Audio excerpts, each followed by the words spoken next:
He wasn't a monster. He didn't have horns, or cloven hooves, or a pitchfork. The face shown to a German nun in the 1820 seconds was something far more terrifying. It was handsome, it was intelligent, it was captivating, and it belonged to the Antichrist. She saw him, she heard his philosophy, and she described in chilling detail how he would rise to power, not through brute force, but through a lie so seductive, so appealing to modern sensibilities, that millions would willingly follow him into the abyss. This isn't just an old prophecy. It's a detailed blueprint for the ultimate deception. And the nun who saw it, Blessed Anne Catherine Emmerich, left us a warning we can't afford to ignore. So who was this woman? Anne Catherine Emmerich wasn't a theologian or a scholar. She was a peasant farmer's daughter, born in Westphalia, Germany, in 1774. From her earliest childhood, she experienced supernatural visions, seeing her guardian angel and speaking with the souls in purgatory as if they were standing right next to her. She entered an Augustinian convent, where her mystical life deepened.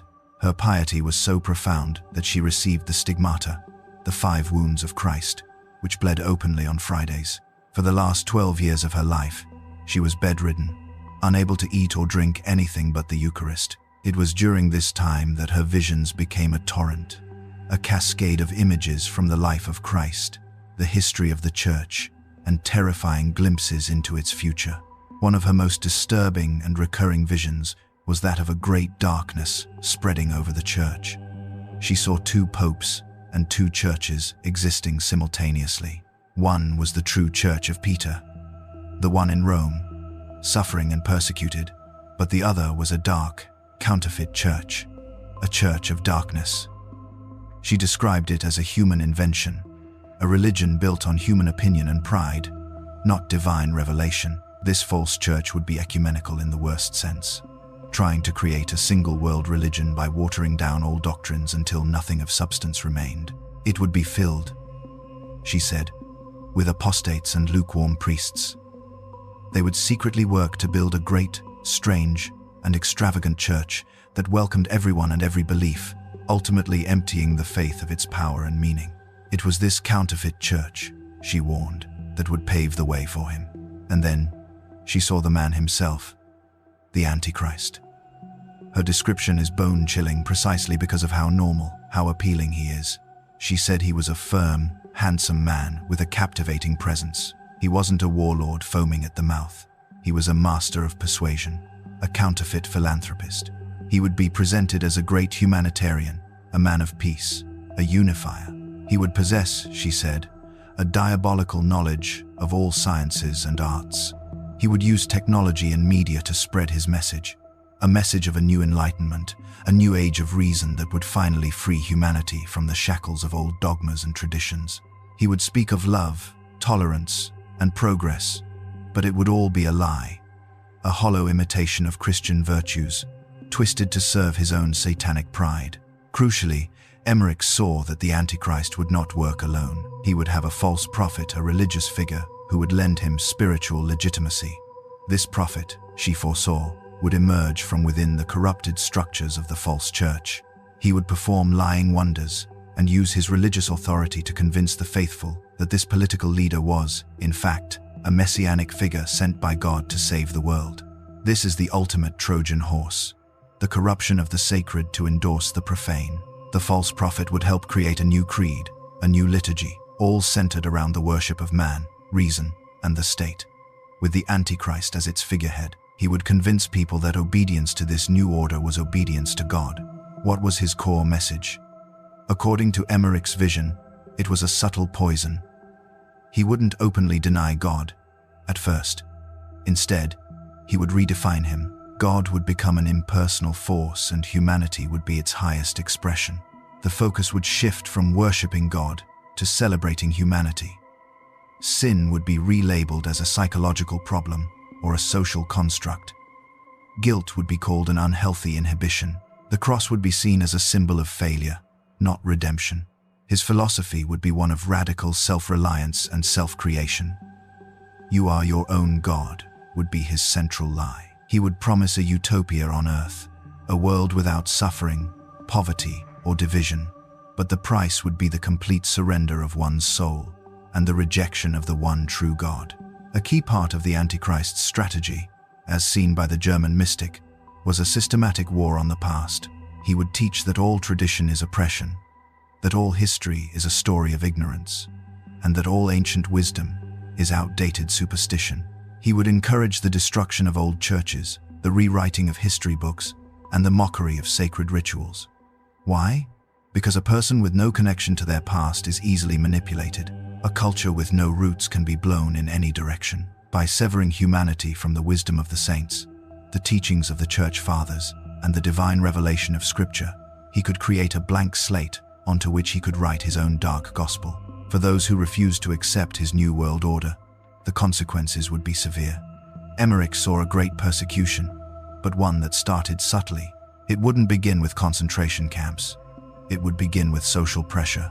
Those who held to the true faith would be labeled as intolerant bigots, as enemies of progress, as dangers to society.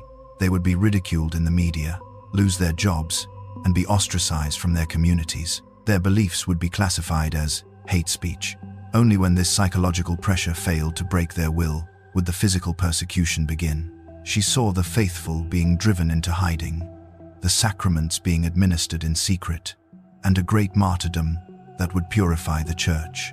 The true church would be reduced to a remnant, but it would be a remnant of pure, unshakable faith. Emmerich's visions weren't just about politics and religion. She saw that the rise of the Antichrist would be accompanied by great upheavals in nature. Plagues, famines, earthquakes, and strange signs in the heavens would afflict the earth. This chaos would serve a dual purpose. First, it would create a climate of fear and desperation, making people more willing to accept a strong leader who promised to restore order. Second, the Antichrist and his false prophet would use their advanced knowledge to seemingly predict or even control some of these events, presenting them as proof of their divine power. They would offer technological solutions to spiritual problems, promising to fix a broken world while they were, in fact, the very source of its breaking. But in the darkest hour, there would be hope. Emmerich's vision aligned with the Book of Revelation, foretelling the arrival of two great witnesses who would stand against the Antichrist. She identified them as Enoch and Elijah, the two men from the Old Testament who did not die but were taken up into heaven. They would return to earth to preach the true gospel with great power, working miracles and exposing the lies of the deceiver. They would rally the faithful remnant and lead the spiritual resistance. For a time, they would be invincible, a thorn in the side of the world government. Their final testimony would be their own martyrdom, a public execution that the Antichrist would broadcast to the world as his ultimate victory. But it would be a hollow victory, setting the stage for his own final downfall.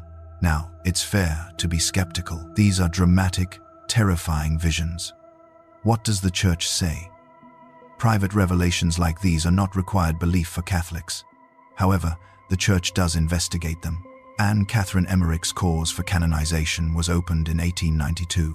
Her writings were subjected to intense scrutiny by the Vatican. While some historians debate the extent to which the writer Clemens Brentano may have embellished her dictations, the core of her spiritual life was found to be heroic and orthodox. In 2004, Pope John Paul II beatified her, declaring her Blessed Anne Catherine Emmerich.